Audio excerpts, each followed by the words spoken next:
오늘 수요예배 시간 주 앞에 나오신 분들을 진심으로 환영합니다. 힘들고 어려울 때지만 예배 자리를 기억하여 주 앞에 나온 모든 분들에게, 우리 모두에게 하나님께서 은혜 주시기를 원합니다. 우리 찬송가 455장을 보면 주님의 마음을 본받는 자에 대한 찬양이 있습니다. 우리 찬양 같이 한번 드리겠습니다. 주님의 마음을 본받는 자, 그 맘의 평강이 찾아오면 험악한 세상을 이길 힘이 하늘로부터 임함이로다. 주님의 마음 본받아 살면서 그 거룩하심 나도 이루리. 주 모습 내 눈에 안 보이며 그 음성 내 귀에 안 들려도 내 영혼 날마다 주를 만나 신령한 말씀 늘 배우도다. 주님의 마음 본받아 살면서 그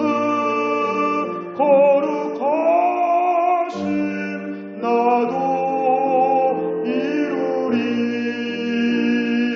가는 길 거칠고 험하여도 내 맘에 불평이 없어짐은 십자가 고난을 이겨내신 주님의 마음 본받음이라. 주님의 마음 본받아 살면서 그 거룩하심 나도 이루리.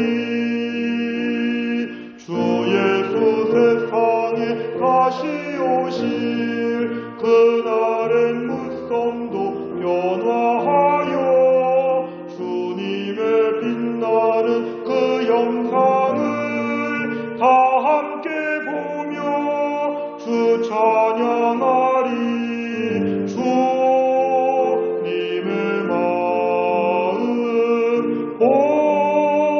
본받아 살면서 그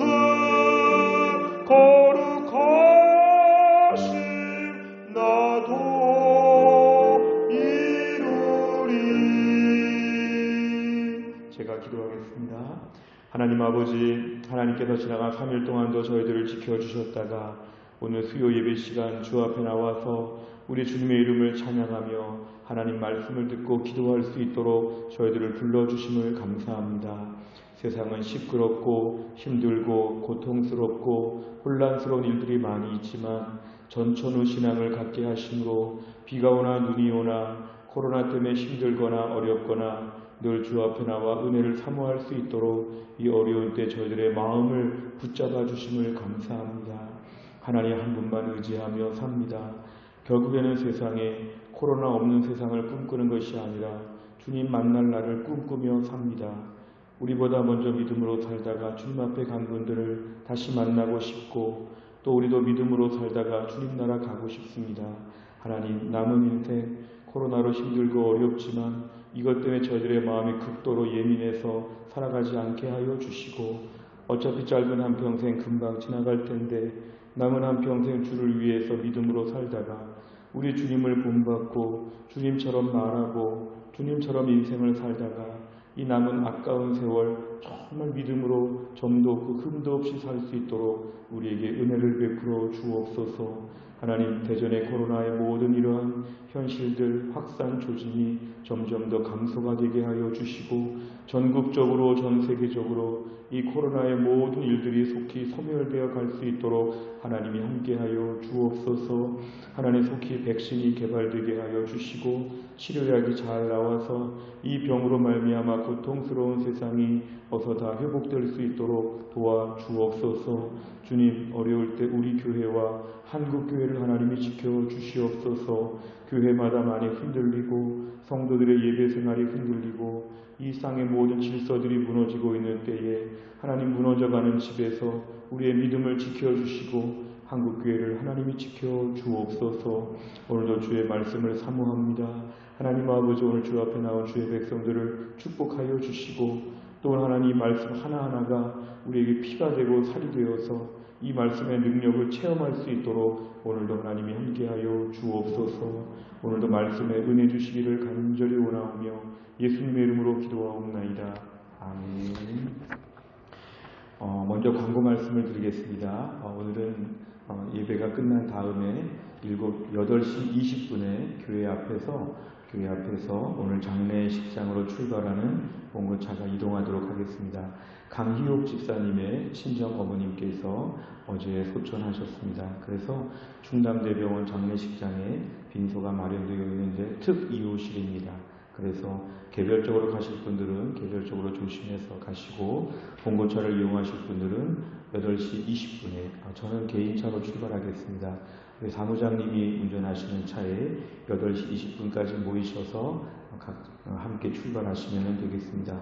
오늘 위로 예배는 오후 9시입니다. 9시까지 도착하여서 함께 예배 드리겠습니다. 그래서 어제, 오늘, 내일 우리 3일장인데 우리 강혜옥 집사님, 류순간 집사님 하나님의 큰 위로하심이 함께하도록 이 가정을 위해서 기도해 주시기를 바랍니다. 오늘 주보의 나머지 내용들은 다 주보를 참조하시면 되겠습니다. 함께 하나님 말씀 같이 보겠습니다. 하나님 말씀은 디모데후서 3장 15절부터 17절까지입니다. 디모데후서 3장 15절에서 17절까지의 말씀, 신약성경 346페이지가 되겠습니다.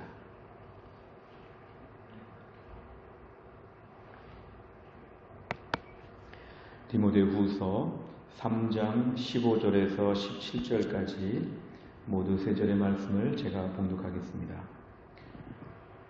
또 어려서부터 성경을 알았나니 성경은 능히 너로 하여금 그리스도 예수 안에 있는 믿음으로 말미암아 구원에 이르는 지혜가 있게 하느니라. 모든 성경은 하나님의 감동으로 된 것으로 교훈과 책망과 바르게 함과 의로 교육하기에 유익하니 이는 하나님의 사람으로 온전하게 하며 모든 선한 일을 행할 능력을 갖추게 하려 함이라. 아멘. 오늘 말씀을 들으실 때는 이렇게 유인물이 필요합니다. 혹시 유인물이 없는 분들은 손을 드시면 뒤에 우리 안내하는 권사님들이 주시겠습니다. 유인물이 없는 분들은 손을 들어서 피해 주시기를 바랍니다. 오늘은 저희가 이 유인물을 중심으로 해서 살았고 운동력 있는 말씀이라는 제목으로 함께 하나님 말씀을 나누도록 하겠습니다. 먼저 제가 서론격으로 조금 말씀을 드리겠습니다.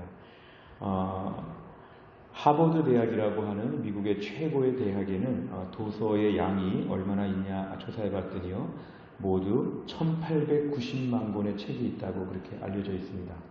하버드 대학교에는 모두 70개의 도서관이 있는데 70개의 도서관에 거의 2천만 권 가까운 책들이 이렇게 있다고 하고요. 그 중에 한국 책만 해도 14만 권이나 된다고 할 정도로 이렇게 하버드 대학에는 책이 많이 있습니다. 우리나라 국회 도서관에는 모든 책들이 다 보관되어 있는데요. 우리나라 국회 도서관에도 책이 얼마나 있나 봤더니 올해 현재 680만 권, 그러니까 270권의 단행본과 또 그 외의 모든 자료들을 합치니까 거의 680만 권 정도 되는 자료가 있습니다. 굉장히 방대한 양입니다. 우리가 평생 이 중에서 몇 권이나 읽을 수 있을지 알 수 없을 정도로 이런 어마어마한 책들이 있습니다. 2018년과 2019년에 우리나라 성인들의 독서 실태를 조사해 보니까요, 대략 한 하루에 30분 정도는 책을 본다고 하시는데 1년에 몇 권 정도 읽는다고 보십니까? 우리나라 사람들이 최근 2, 3년 동안에 1년간 책을 몇 권이나 읽나 조사해 봤더니 대략 7.5권, 대략 한 7권 정도의 책을 읽는다고 이렇게 답을 했는데요.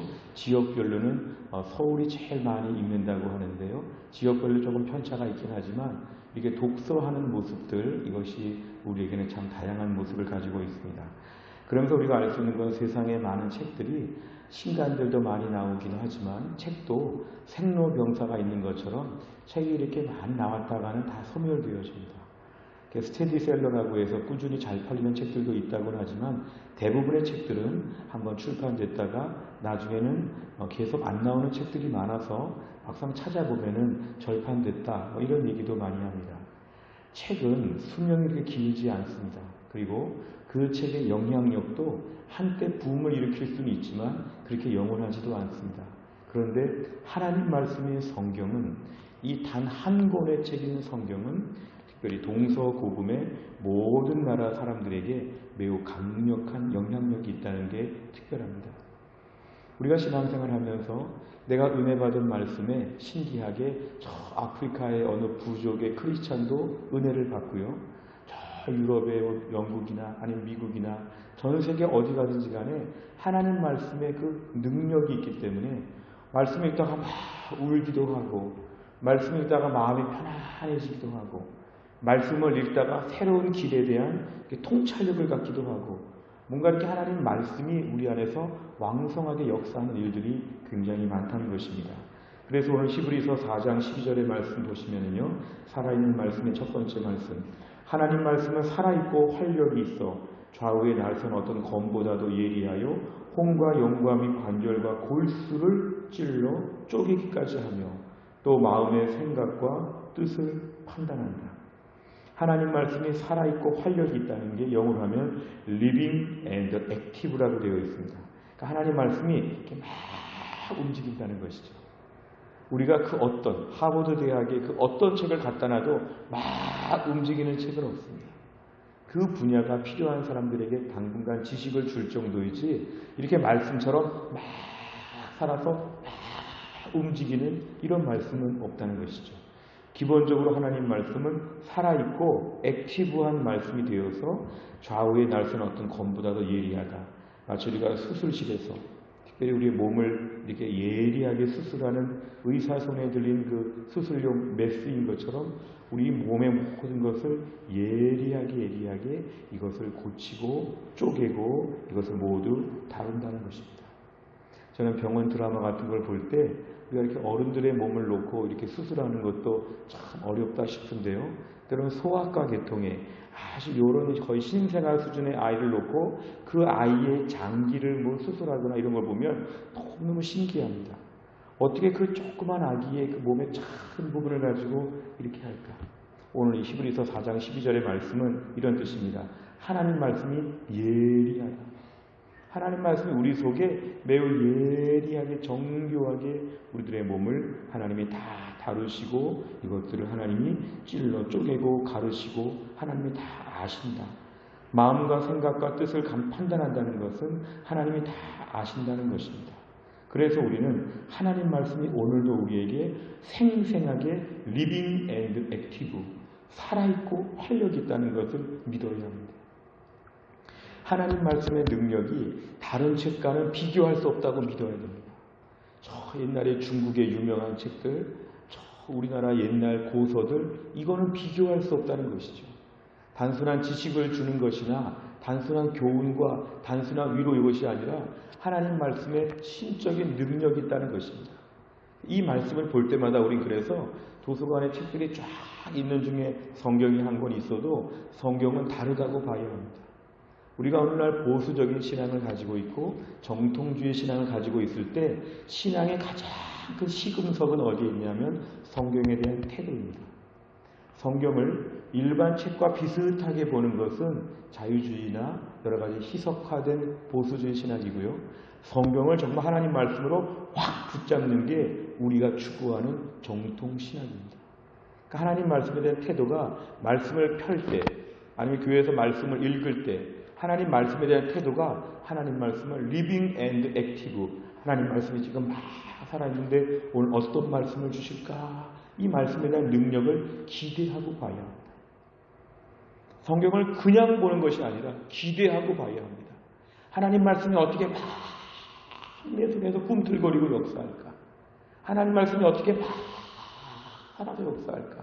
이 하나님 말씀에 대한 이런 기본적인 기대감, 이게 우리가 말씀에 대한 태도에서는 매우 중요합니다. 저도 가만히 돌아보면요, 힘들고 어렵다가도 어떤 말씀을 딱 볼 때는 그렇게 말씀만 읽었는데 아주 대단한 분들 몇 명하고 만난 것처럼 마음에 이렇게 위로가 쫙 들 때가 있습니다.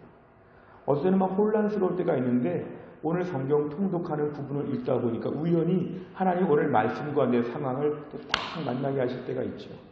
하나님 말씀이 나를 그렇게 만들어 주신다는 것입니다. 하나님 말씀은 그런 영향력이 있는데요.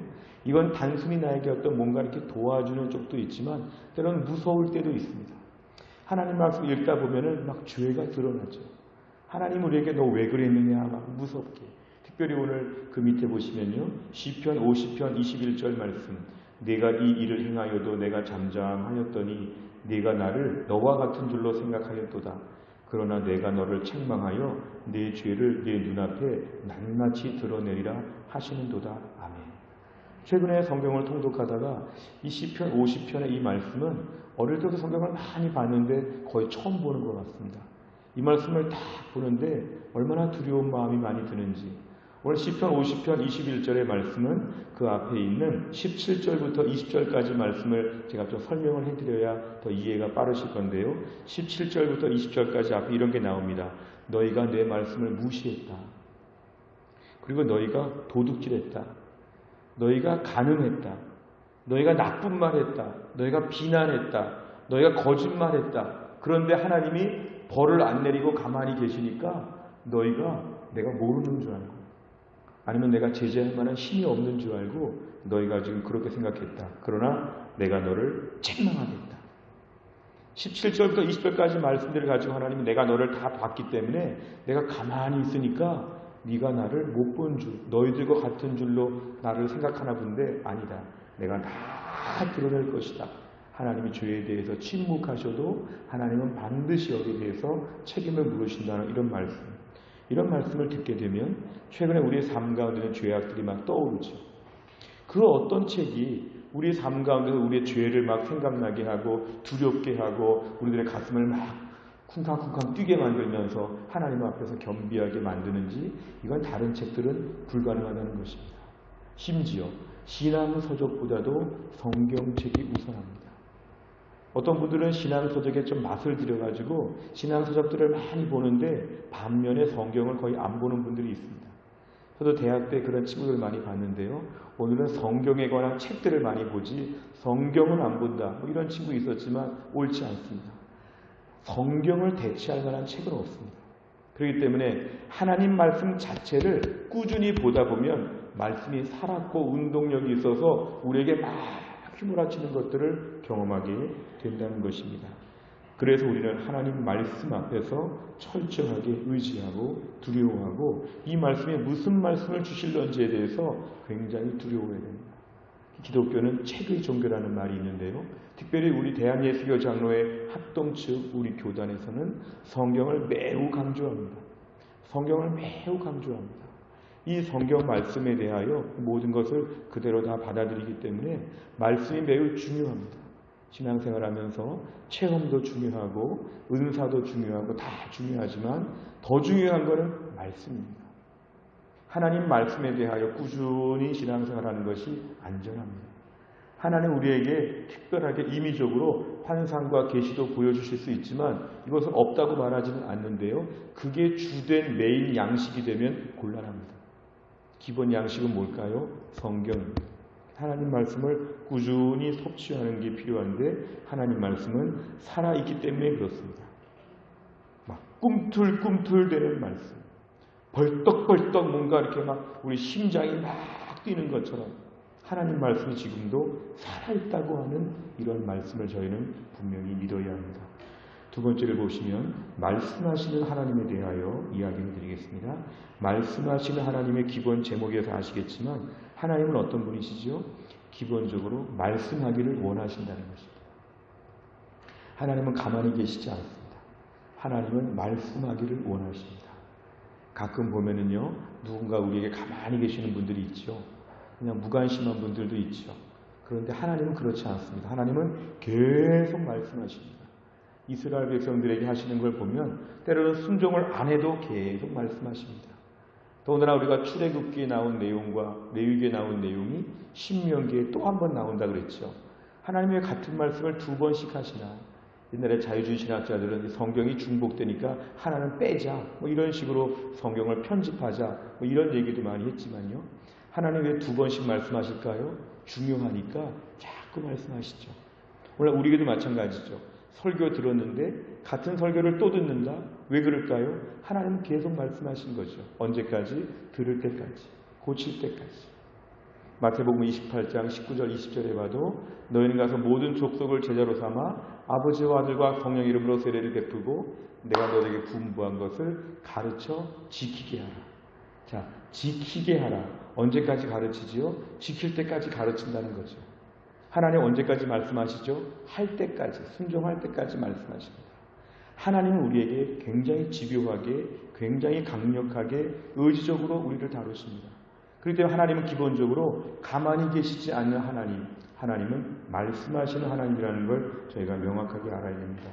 한번 설교 때 말씀을 드렸지만 이실론이라고 하는, 데이즘이라고 하는 이 한자를 보시면, 이실론이라고 하는 이 글자를 보시면, 이실론이라는 것은 18세기 영국에서 나온 유럽을 풍미했던 자유주의 신학 중에 거의 하나였습니다.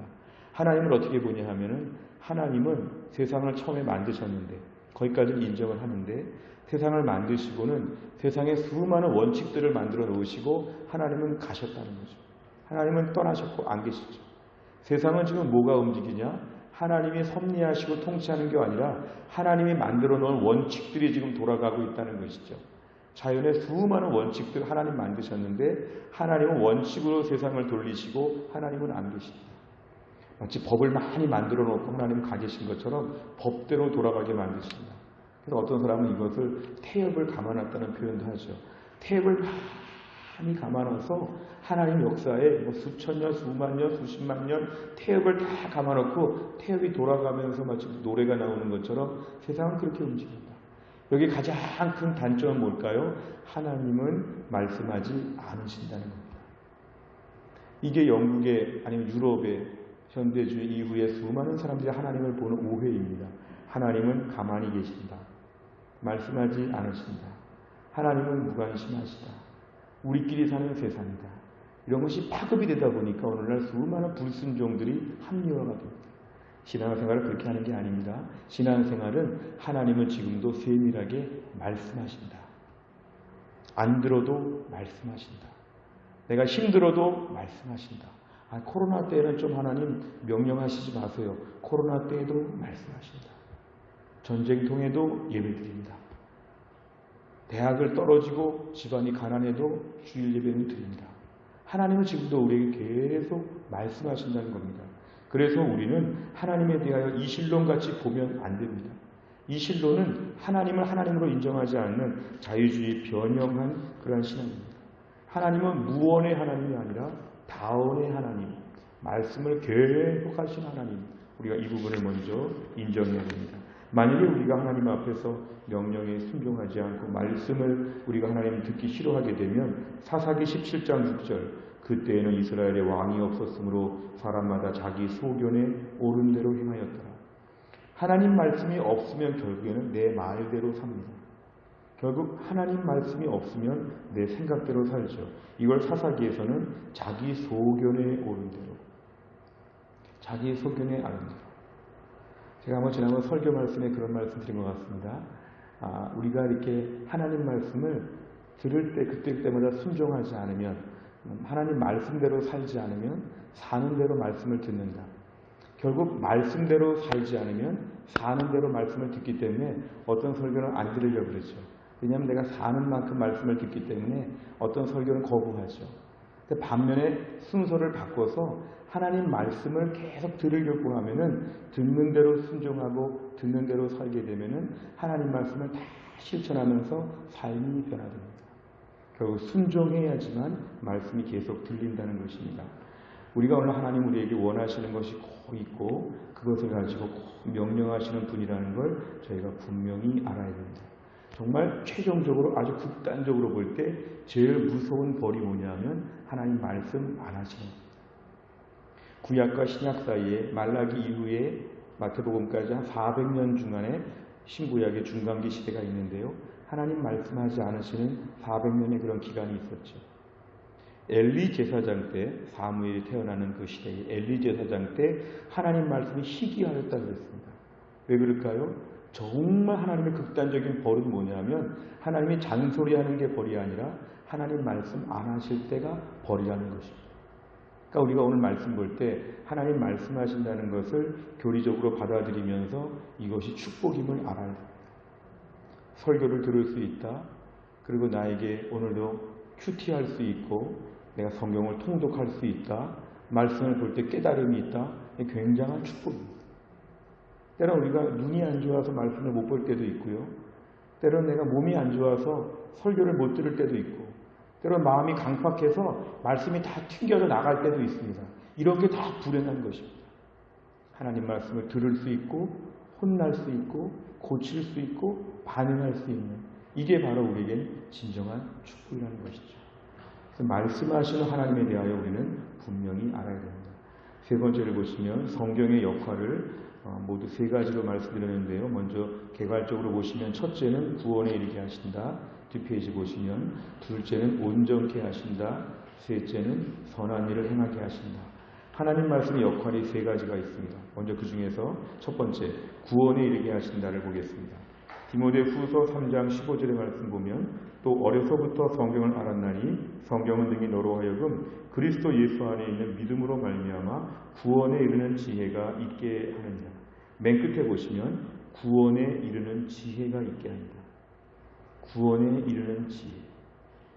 성경을 통해서 우리가 알 수 있는 가장 중요한 건 뭐냐면 성경을 통해서 예수님을 만납니다. 예수님.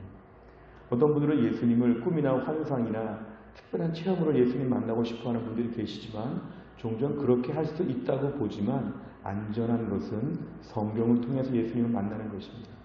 특별히 마태, 마가, 누가, 요한복음을 보면서 아니면 신구약을 보면서 오실 예수님에 대한 구약이나 오신 예수님에 대한 신약이나 말씀을 통하여 꾸준히 예수님을 알게 됩니다.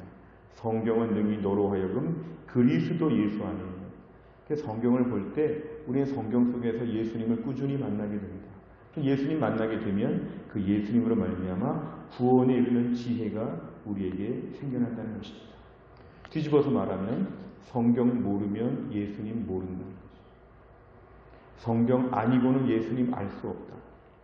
그러니까 오늘날 우리가 정말 성경에 대하여 집중하는 것이 매우 필요합니다. 성경을 보면서 우리가 많은 윤리적이고 도덕적이고 많은 말씀들이 부차적으로 있지만 성경의 가장 큰 목적은 뭐냐면 예수님을 믿게 하는 것이죠. 우리가 요한복음의 마지막 부분도 나오지만 성경은 예수님에 대하여 믿게 하려는 것이 목적입니다. 그러니까 우리가 오늘 구원을 받는다, 구원에 이르게 한다. 여기에 대한 가장 중요한 방법은 성경을 깊이 묵상하는 가운데 알게 된다는 것입니다.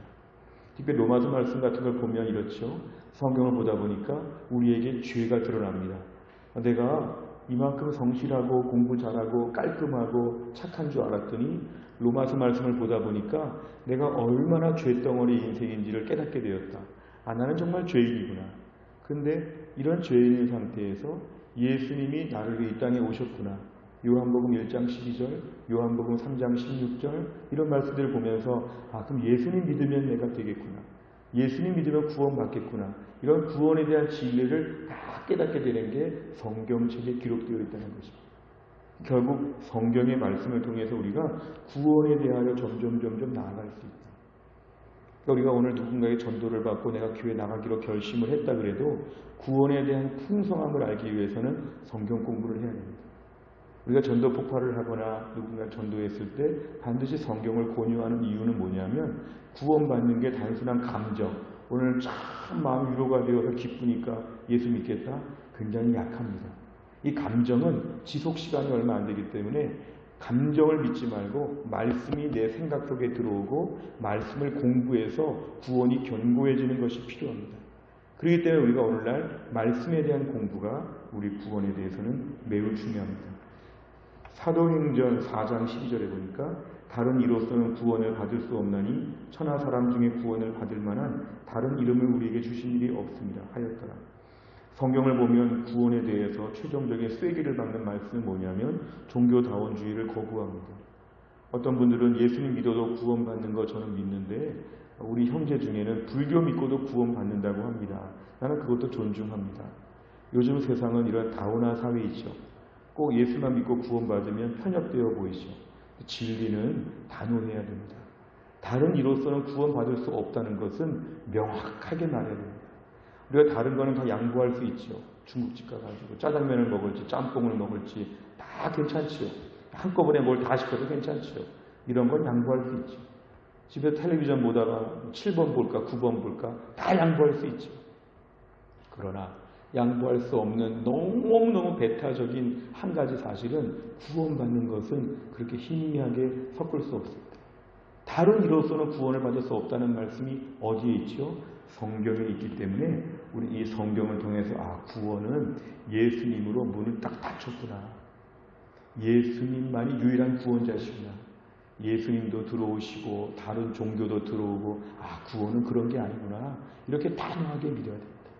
특별히 인도 같은 나라에 가면은 예수님도 믿고 다른 신도 믿는다는 사람들이 그렇게 많답니다.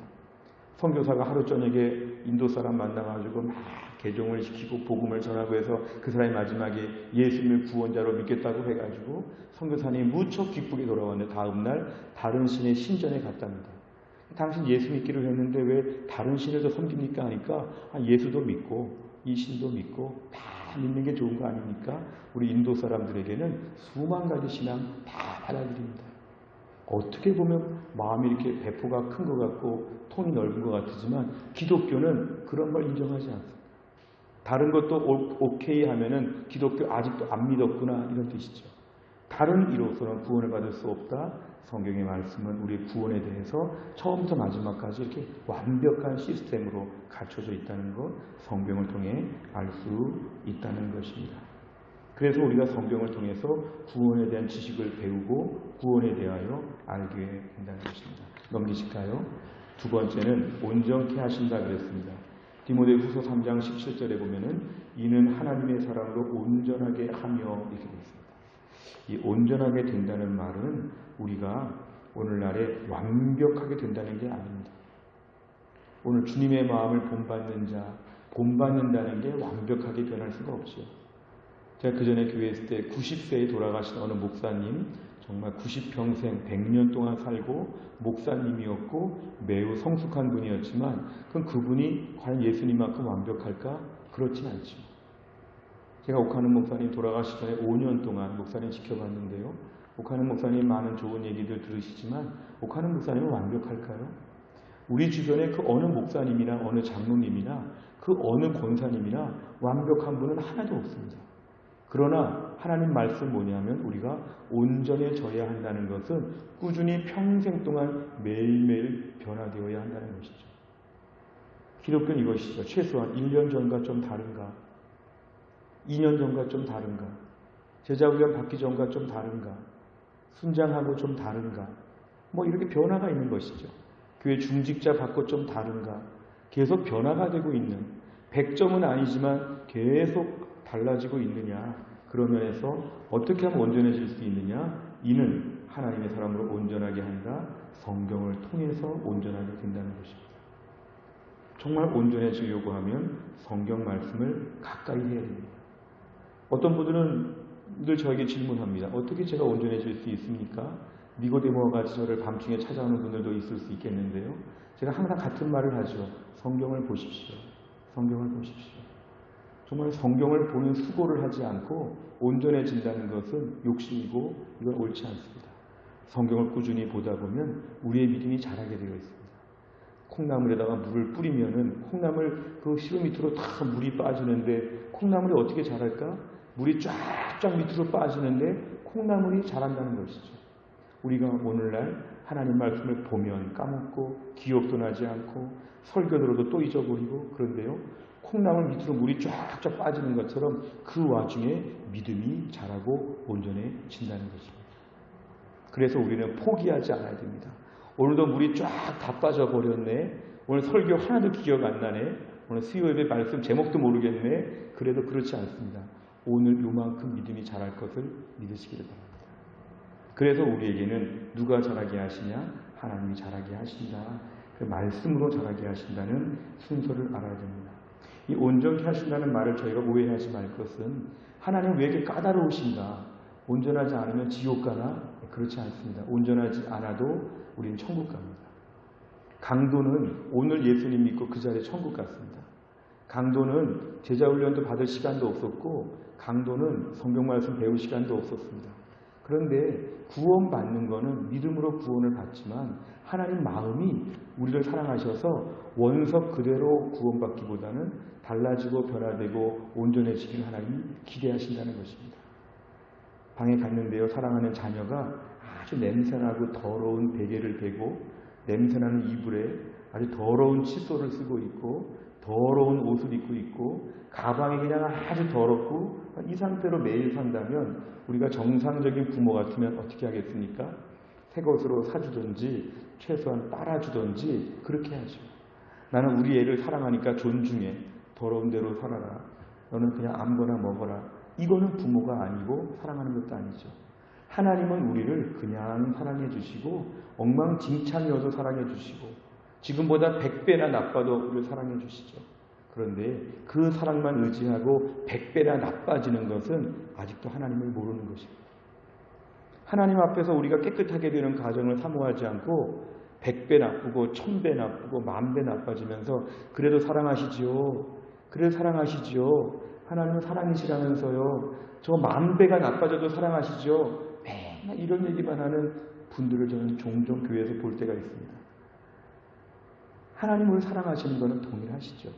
자기 아들을 아끼지 아니하시고 우리 모든 사람을 위하여 내주시니까 어찌 그 아들과 함께 우리에게 모든 것을 주시지 않겠느냐? 주신다는 것이죠. 문제는 뭐냐면은 하나님은 온전하기를 기대하신다. 그러니까 오늘 말씀에서 온전케 하신다는 뜻은 성경을 통해서 온전케 되는데 온전케 되는 과정을 하나님이 기뻐하신다는 것입니다. 하나님은 우리를 마치 귀족 학교의 학생들처럼 저희를 그렇게 만들기를 원하시죠. 그냥 교복 멋있는 거 쫙 입고 하루 종일 막 어려운 공부도 하고 아주 그냥 멋진 공부를 하는 앞날이 총망한 엘리트 그런 학교, 아주 귀족들만 다니는 학교, 아주 등록금 막 그냥 몇 천만 원 되는 학교, 그런 학교의 자제들처럼 우리를 키우기를 원하시는 하나님을 우리는 믿어야 됩니다. 똑같은 신앙생활 하더라도 좀 더 그런 영적인 품위가 필요합니다. 하나님 말씀을 더 배워야겠구나. 내가 더 수준이 올라가야겠구나. 구원 받냐 못 받냐 이런 얘기 하지 말고요. 구원은 이미 다 받았는데 구원 받았으니까 더 내가 영적인 품위를 높여야겠구나. 이렇게 바로 뭐냐면 하나님 마음을 제대로 아는 것입니다. 에베소 4장 15절에 보니까요. 오직 사랑 안에서 참된 것을 하여 범사에 그에게까지 자랄지라. 그는 머리니 곧 그리스도라. 하나님은 우리가 예수님만큼 자라기를 원하신다는 것입니다. 예수님처럼 말하고 예수님처럼 생각하고 예수님처럼 기도하고 예수님처럼 순종하고 예수님처럼 참는 온전한 믿음의 사람으로 만들기를 원하신다. 가끔 우리가 너무 영적인 수준을 저하시키는 모든 종류의 방종주의, 편의주의를 거부해야 됩니다. 왜 그렇게 힘들게 예수 믿어? 나처럼 편하게 믿지. 구원은 다 받아. 이런 말들은 사탄의 속삭임일 수 있습니다. 이런 말 들으면 다 망합니다. 예수 믿고 나쁜 짓 다 하고 다니고 예수 믿고 지저분하게 살고 예수 믿고 못되게 살고 예수 믿고 불신자같이 살고 그러면서 마치 그게 신앙생활 편하게 하는 것처럼 아주 효과적으로 하는 것처럼 누군가 그렇게 우리에게 말한다면 거부해야 됩니다. 신앙생활은 그 수준이 아니라는 것이죠.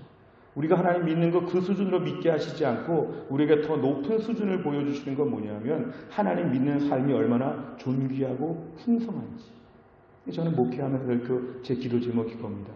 우리 해속교 성도들이 많지는 않지만 이왕 하나님 믿는 거 해성교회 성도들의 믿음이 그렇게 장성한 분량으로 성장하게 하여 주시옵소서.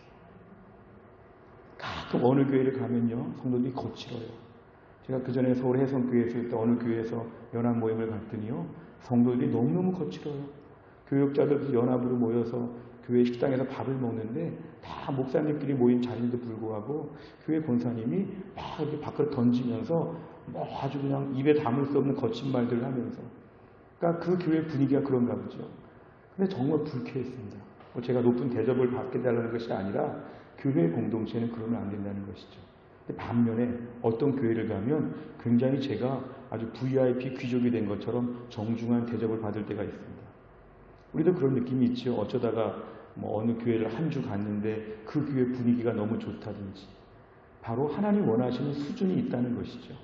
교회를 1등급 교회가 될 것이냐 10등급 교회가 될 것이냐, 이건 바로 구원은 다 받고 복음은 다 똑같지만 우리가 이 땅에서 보여줄 풍성함을 더 많이 보여줘야 한다는 것입니다. 로마서 10장 17절에 보니까 그러므로 믿음은 들음에서 나며 들음은 그리스도의 말씀으로 말미암느니라. 그 밑에 보시니까요, faith comes from hearing the message. 믿음이라는 게 어디서 나냐면 하나님 말씀을 들음에서 난다. 결국 믿음이라는 것은, 오늘날 믿음이라는 것은 들어야 되는데 뭘 듣냐면 그리스도의 말씀을 들어야 한다. 우리 교회가 지금 이렇게 앰프나 이런 것들을 다 고쳐서 말씀이 잘 들리게 되는 것을 참 감사하게 생각합니다. 그 전에 부산에 두 번째로 큰 교회가 호산나 교회라고 하는데요.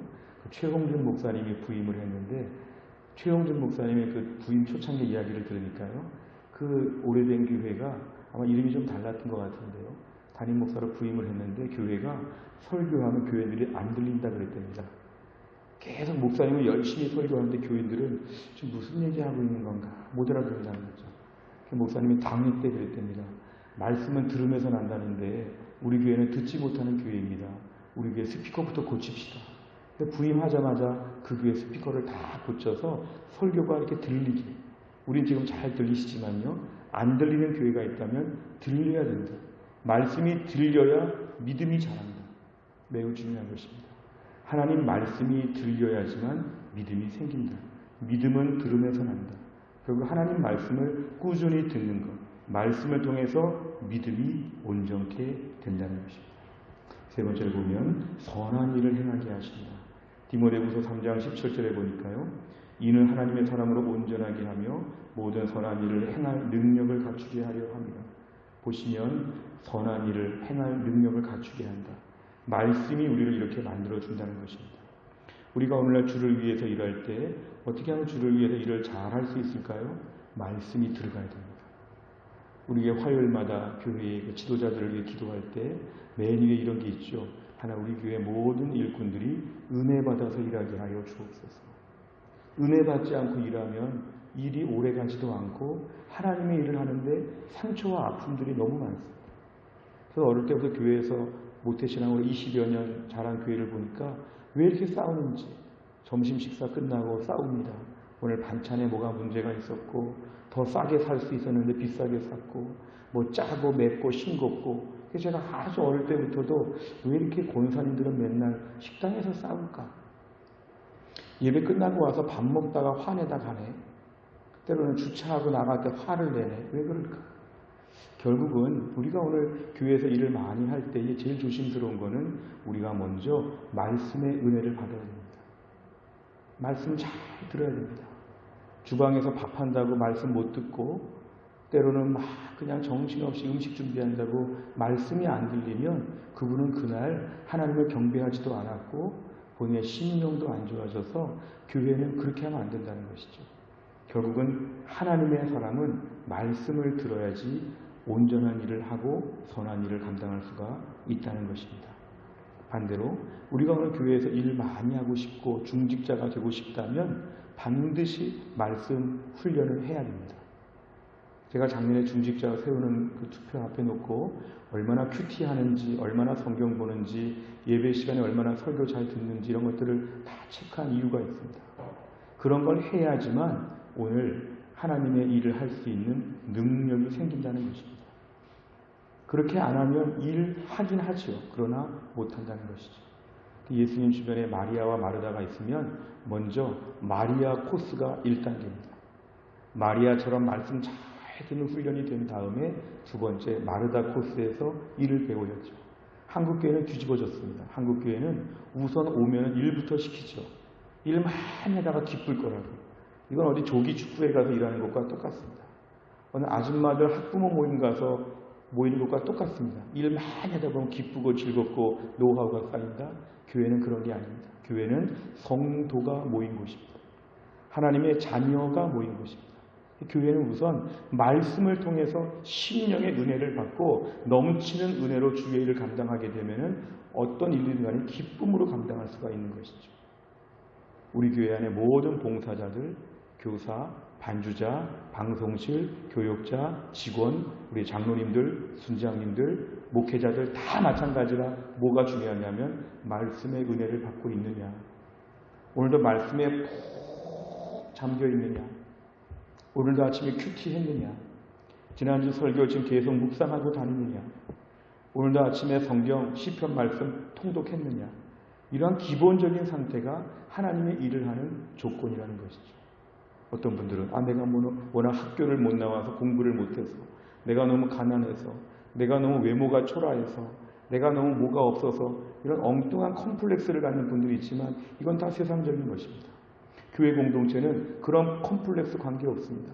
공부 하나도 안 했더라도, 아무리 가난하더라도, 아무리 부족하고 심지어 예수 믿은 지가 5년도 안 됐더라도 내가 오늘 하나님 앞에서 말씀의 은혜 받으면 하나님의 일을 감당할 수 있다는 것입니다. 반대로 오늘 말씀 안 보면 오늘 불안합니다. 말도 함부로 하고 감정도 괜히 기분 나빠지고 섭섭하고 엉뚱하게 실수하고 막 좌충우돌하면서 일하는 것이죠.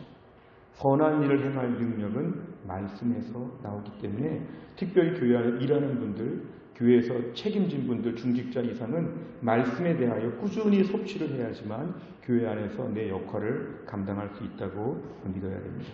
맨 마지막에 보면은 매일 우리를 단련시키는 말씀, 하나님 말씀은 매일 보셔야 됩니다. 어느 날 많이 보고 어느 날 안 보고 그러면 안 됩니다. 매일 꾸준히 말씀을 봐야 되는데 그런 큐티책도 있죠. 매일 성경이라고. 우리가 오늘 매일 말씀, 매일 성경을 몸에 익어야 됩니다. 이거 몸에 익히는 거 굉장히 오래 걸립니다. 제자훈련 시켜도요. 말 잘하고 책 많이 보는데 매일 성경, 매일 큐티 못하는 분들이 굉장히 많습니다. 그러면 오래가지 않습니다. 우리가 오늘날 제자훈련 때도 경건훈련을 많이 시키는 이유가 뭐냐면 스스로 하나님을 만나러 가는 걸 훈련시키는 것입니다. 오늘 우리가 매일 말씀, 매일 성경에 목숨을 걸어야 됩니다. 나 오늘 큐티 안 하거나 성경 안 보면 신문 안 본다. 나 오늘 텔레비전 뉴스 안 본다. 이 정도의 결심이 있어야 됩니다. 내가 인터넷에 지금 내 스마트폰에 지금 막 이것저것 검색하는 거 큐티 안 하고는 절대로 안 한다. 내가 말씀 안 보고는 안 한다. 이 정도의 각오가 필요합니다. 어떤 분이 요즘에 시사, 뉴스, 상식, 북한 얘기, 정치 얘기, 코로나 이야기 너무 해박하게 머리에 가득한데 말씀이 없는 분들이 있습니다. 그럴 필요 없습니다. 하나님이 다 주관하시니까 말씀을 개인적으로 꾸준히 묵상해야 됩니다. 하루도 말씀을 안 보면 마치 목에 가시가 돋는 것처럼 내가 매일매일 말씀 앞에서 먼저 선다. 그래야 됩니다. 또 한 가지. 100점 인생이 아니라면 하나님의 책망을 받을 준비를 해야 됩니다. 맨 밑에 제목은 그것입니다. 100점 인생이 아니라면 하나님의 책망을 받을 준비를 해야 됩니다. 어떤 분들은 하나님 말씀 볼 때 위로해 주시고 격려해 주시고 칭찬해 주시면 좋아하는데 나를 책망하시면 기분 나빠하는 분들이 있습니다. 어떤 분은 설교를 들을 때도 책망하는 설교 들으면 기분 나빠하는 분들이 있습니다. 근데 하나님 말씀에 대한 태도는 그러면 안 됩니다. 왜냐하면 100점이 아니기 때문에 99점만 돼도 1점을 메꿔야죠. 내가 오늘날 99점은 물론이거니와 50점, 30점도 안 되면 7, 80점에 보충하는 말씀을 들어야 됩니다. 우리가 오늘 100점 인생이 아니라면 하나님 앞에 책망을 듣고 혼낼 걸 혼나고 고칠 걸 고쳐야 되는 것이죠. 자유주의 신학과 현대주의는 성도들에게 엔터테인먼트에 물들게 만들어서 우리를 굉장히 자기 숭배 사상으로 만들어서 내가 얼마나 힘든데 나를 책망해 하나님에게 삿대질합니다. 목사님은 왜 나에게 격려해 주시지 않고 70점을 보지 왜 빈 30점을 보세요? 이러면서 따지는 분도 있죠. 하나님 말씀에 대한 태도는 내가 높냐 하나님이 높냐. 오늘 말씀하시는 하나님이 더 우선이냐 내 상태가 우선이냐. 하나님 말씀은 철저하게 하나님 말씀이 우리를 단련시킨다고 믿어야 됩니다. 100점이 아니라면 겸손하게 들어야 됩니다. 100점이라고 하면 하나님과 따질 수 있지만 100점이 아니기 때문에 주여 듣겠나이다 가르쳐 주시고 고쳐 주옵소서. 이렇게 하나님께 말씀을 드리면 하나님께서 우리를 사랑하는 마음으로 고쳐 주시고 다듬어 주실 것입니다.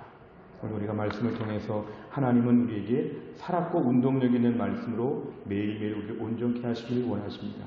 오늘 말씀 속에 우리 모두가 정말 온전해지는 주의 백성 다 될 수 있기를 간절히 바랍니다. 기도하겠습니다. 아버지 하나님 감사합니다. 오늘도 하나님께서 저희를 사랑하셔서 주 앞에 나오게 하시고 귀한 말씀을 듣게 하시니 감사합니다. 살았고 운동력 있는 말씀으로 날마다 우리에게 가까이 오시니 감사합니다. 그동안 잘 듣지 못하고 거부했는데 그래도 말씀하신 주님, 오늘 이후로 더 말씀에 순종하고 이 말씀을 통하여서 구원에 이르는 지혜, 구원에 이르는 지식과 감격이 넘치게 하여 주시고 날마다 온전해지게 하여 주시고 날마다 선한 일을 더 잘 감당할 수 있는 이 마지막 시대의 신실한 주의 일꾼들 되게 하여 주옵소서. 우리 성도님들 힘들고 어려울 때 믿음을 지키고 예배 자리를 지킬 때 하나님의 복을 더하여 주시고 오늘 말씀만큼 살아날 수 있도록 우리를 축복하여 주옵소서. 모든 말씀을 예수님의 이름으로 기도하옵나이다. 아멘. 주기도문합니다. 하늘에 계신 우리 아버지여, 이름이 거룩히 여김을 받으시오며 나라 임하옵시며 뜻이 하늘에서 이룬 것 같이 땅에서도 이루어지이다. 오늘날 우리에게 일용할 양식을 주옵시고 우리가 우리에게 죄 지은 자를 사하여 준 것 같이 우리 죄를 사하여 주옵시고 우리를 시험에 들게 하지 마옵시고 다만 악에서 구하옵소서. 대개 나라와 권세와 영광이 아버지께 영원히 있사옵나이다. 아멘.